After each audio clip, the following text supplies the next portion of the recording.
Chapter 29. The narrow room in which they were smoking and taking refreshments was full of noblemen. The excitement grew more intense, and every face betrayed some uneasiness. The excitement was specially keen for the leaders of each party, who knew every detail and had reckoned up every vote. They were the generals organizing the approaching battle. The rest, like the rank and file before an engagement, though they were getting ready for the fight, sought for other distractions in the interval.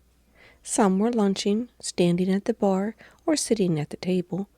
Others were walking up and down the long room, smoking cigarettes and talking with friends they had not seen in a long while. Levin did not care to eat, and he was not smoking. He did not want to join his own friends, that is, Sergei Ivanovitch, Stepan Arkadyevitch, Svatsky, and the rest, because Vronsky in his uniform was standing with them in eager conversation. Levin had seen him already at the meeting on the previous day, and he had studiously avoided him, not caring to greet him. He went to the window and sat down, scanning the groups, listening to what was being said around him. He felt depressed, especially because everyone else was, as he saw, eager, anxious, and interested, and he alone, with an old toothless little man with mumbling lips wearing a naval uniform sitting beside him, had no interest in it and had nothing to do. "He's such a blackguard. I have told him so, but it makes no difference. Only think of it. He couldn't collect it in 3 years," he heard vigorously uttered by a round-shouldered, short country gentleman who had pomaded hair hanging on his embroidered collar, and new boots obviously put on for the occasion, with heels that tapped energetically as he spoke. Casting a displeased glance at Levin, this gentleman sharply turned his back. "Yes, it's dirty business. There's no denying it," a small gentleman agreed in a high voice. Next, a whole crowd of country gentlemen, surrounding a stout general, hurriedly came near Levin. These people were unmistakably seeking a place where they could talk without being overheard. "How dare he say I had his breeches stolen? Pawned them for drink, I expect. Darn the fellow. Prince, indeed. He'd better not say it, the beast."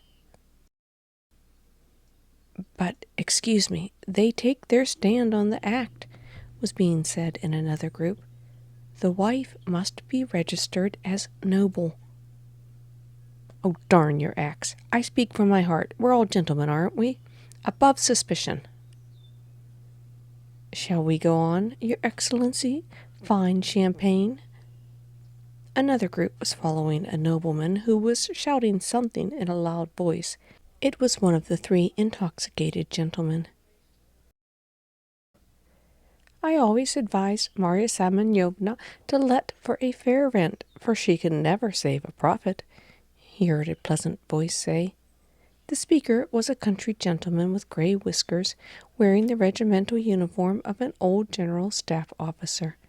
It was the very landowner Levin had met at Svatsky's. He knew him at once. The landowner, too, stared at Levin, and they exchanged greetings. "Very glad to see you, to be sure. I remember you well. Last year at our district marshal, Nikolai Ivanovitch's." "Yes, and how is your land doing?" asked Levin.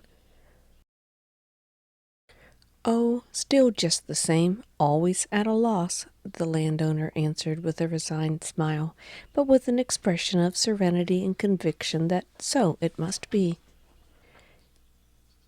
"And how do you come to be in our province?" he asked. "Come to take part in our coup d'etat?"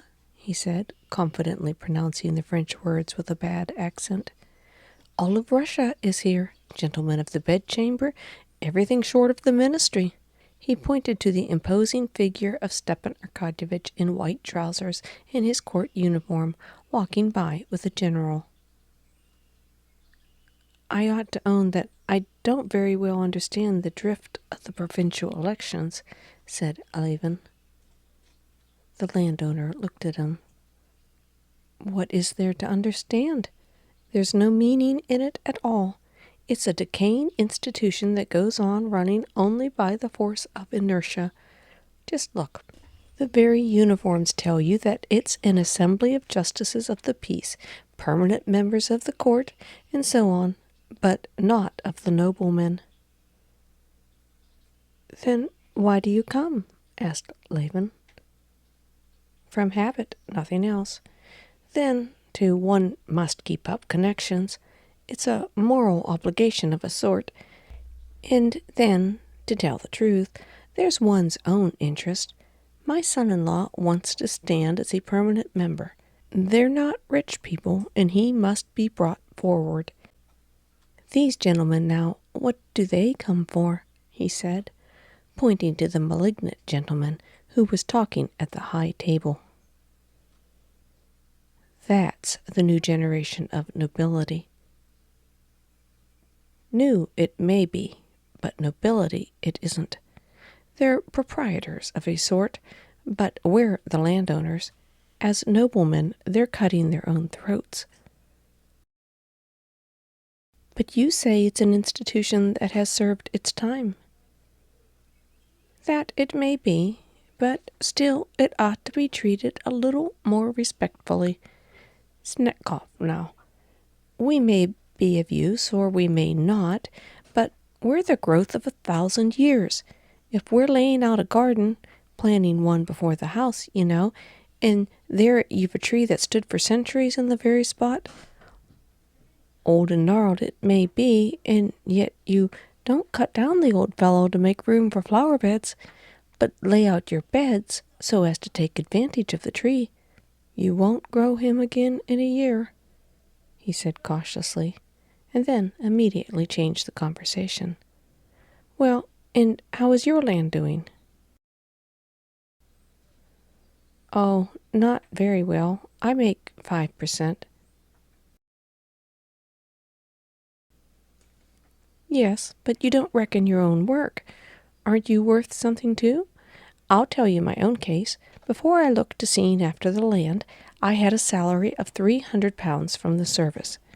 Now I do more work than I did in the service, and like you, I get 5% on the land, and I thank God for that. But one's work is thrown in for nothing. Then why do you do it, if it's a clear loss?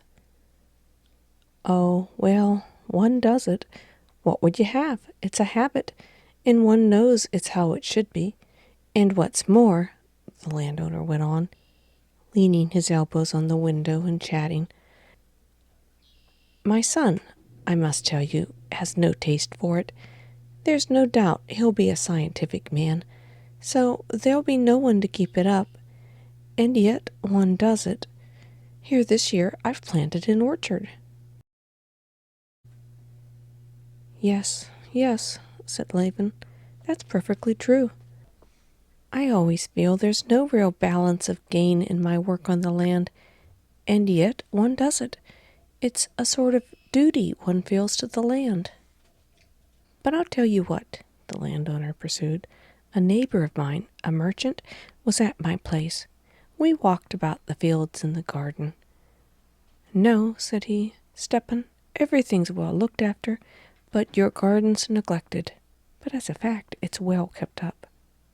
He continued, to my thinking, I'd cut down that lime tree. Here you've thousands of limes, and each would make 2 good bundles of bark. And nowadays that bark's worth something. I'd cut down the lot.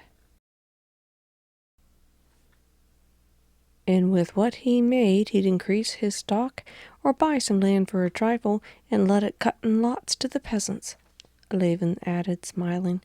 He had evidently more than once come across those commercial calculations. And he'd make his fortune. But you and I must thank God if we keep what we've got and leave it to our children. You're married, I've heard, said the landowner. Yes, said Levin with proud satisfaction. Yes, it's rather strange, he went on. So we live without making anything, as though we were ancient vestals set to keep a fire. The landowner chuckled.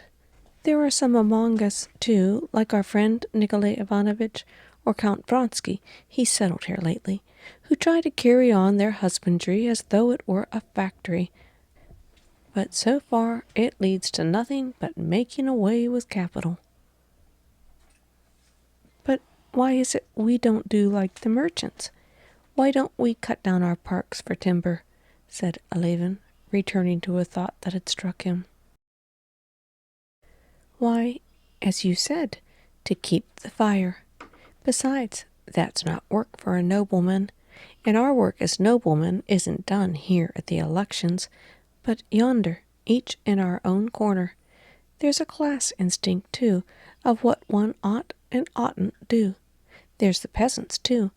Any good peasant tries to take all the land he can.